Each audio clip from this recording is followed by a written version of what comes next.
Bueno, la siguiente presentación se va a basar de acuerdo al documento que se leyó, el cual se titulaba Negociación Internacional. El texto nos hablaba acerca de la negociación y a su vez de la negociación internacional. Nos decía que la negociación se ve como un proceso de comunicación entre dos partes cuyo objetivo es llegar a un acuerdo a partir de necesidades y planteamientos diferentes. Aquí vemos que el camino que va desde las necesidades diferentes en distintos contextos hasta la satisfacción conjunta e integral mediante un acuerdo que conlleva compromisos y beneficios entre ambas partes. La negociación internacional se da cuando los negociadores provienen de diferentes países y esto va a requerir adaptarse a diferentes contextos legales, económicos y culturales que se pueden presentar dentro de ella.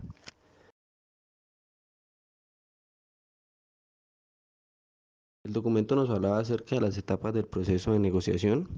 La primera etapa es la preparación, donde se debe obtener información sobre la contraparte. Aquí se van a definir objetivos, información relevante de la contraparte, qué argumentos se van a manejar y qué estrategia inicial se va a presentar para la negociación. La segunda etapa, la discusión. En esta etapa, pues se presenta el intercambio de información y propuestas de ambas partes. Aquí se van a aplicar qué tácticas de negociación se pueden dar para persuadir y así conocer los intereses del oponente. La tercera etapa es el cierre, donde se va a resumir lo acordado y las concesiones hechas o que se llegaron a dar, donde se va a lograr compromisos firmes para poder llegar a este acuerdo. La cuarta etapa se nombra como acuerdo, donde se redacta y se firma formalmente el contrato que se da tras la negociación.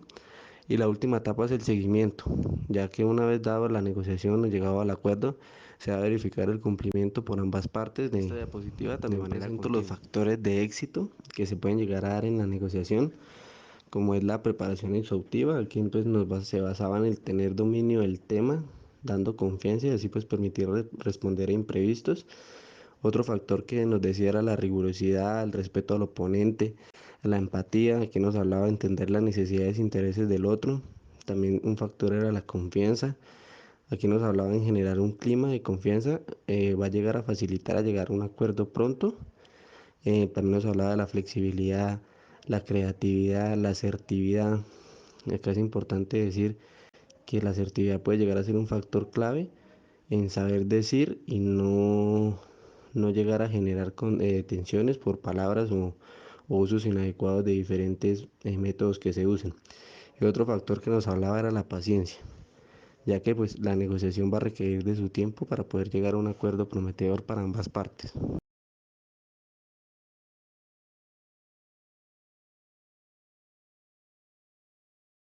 Por otro lado, encontramos los métodos de entrada en mercados internacionales y como se ve en la diapositiva, pues se hablan de exportaciones. En este caso hablamos de exportaciones directas e indirectas. La exportación directa es cuando la empresa asume directamente la distribución internacional y sus trámites, mientras que la importación indirecta es cuando la empresa exportadora usa intermediarios en su país para las actividades de exportación. También encontramos que otro método de entrada es el acuerdo de cooperación contractuales.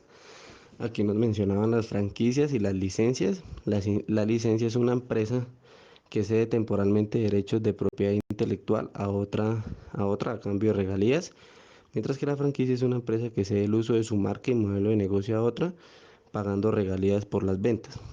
Y por último, nos mencionaba el método de entrada de acuerdos de cooperación accionarios. Nos mencionaba el Joint Venture. Esto pues habla de una asociación entre una empresa local y una extranjera donde se va a crear una nueva compañía.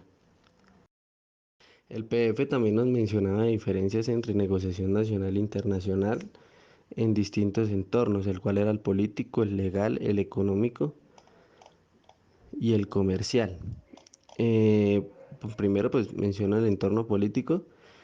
¿Qué diferencias se puede llegar a dar? Pues nos decía que las negociaciones internacionales son más sensibles a cambios inesperados en el entorno político del país seleccionado para el negocio, mientras que en la negociación nacional las negociaciones pues no se van a ver afectadas en igual medida por estos cambios inesperados en el entorno político.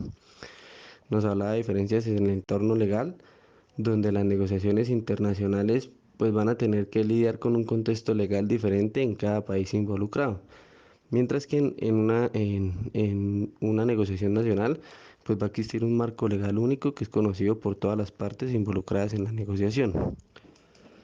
En el entorno económico, nos mencionaba que las negociaciones internacionales se van a ver afectadas por las diferentes diferencias que sean en el crecimiento económico entre países, y mientras que las negociaciones nacionales pues se van a desarrollar en un contexto de economía interna en un solo país, y pues sus tasas de crecimiento económico son factores claves que van a influir en el proceso del negociador.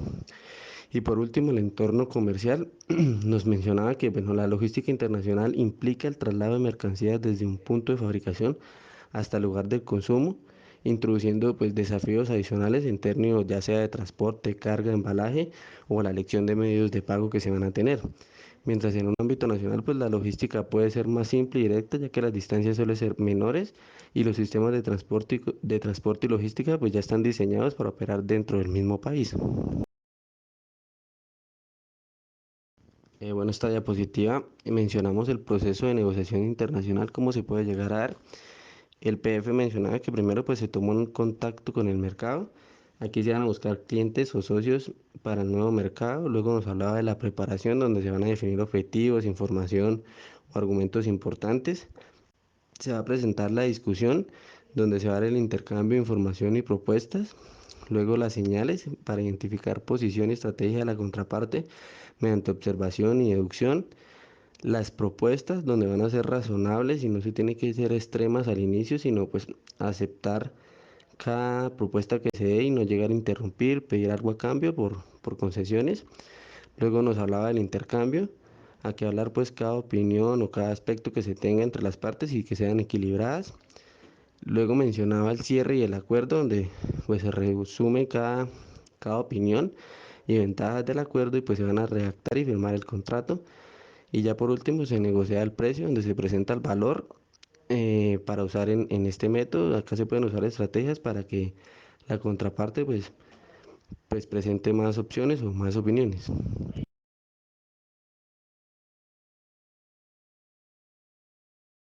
Por último, pues nos hablaba acerca de unos factores de éxito en la negociación internacional. Recalqué cuatro: cuál es la flexibilidad y resistencia ante horarios cambiantes. Pues acá hay que adaptarse a viajes largos de trabajo, ya sean en fines de semana o en vacaciones. También tener una estrategia negociadora. Aquí se deben definir objetivos, margen de negociación y qué argumentos y posibles opiniones se van a dar dentro de la charla. Adaptarse al ritmo de negociación del país. Aquí pues hablamos que pues, en algunas tomas de decisiones va a ser más lenta y hay que ser paciente. Y recalque también tener actitud emprendedora. Acá pues ser iniciativos, tener una visión global, ser creativos y pues tener una apertura a diferentes cosas que se lleguen a dar dentro de la negociación, ya sean riesgos o otras decisiones. Bueno, y como conclusión de este PDF, pues se recalca que la negociación internacional implica un proceso más complejo que la negociación doméstica o local, dado que requiere adaptarse a diferentes contextos legales, económicos y culturales, y pues además conlleva barreras de entrada a nuevos mercados y una logística más elaborada. También que existen diversas formas de ingreso a mercados externos, desde exportaciones hasta alianzas estratégicas, que deben evaluarse según el grado de control, recursos a invertir y riesgos a asumir. Cada una pues tiene sus ventajas y a su vez sus desventajas. Muchas gracias.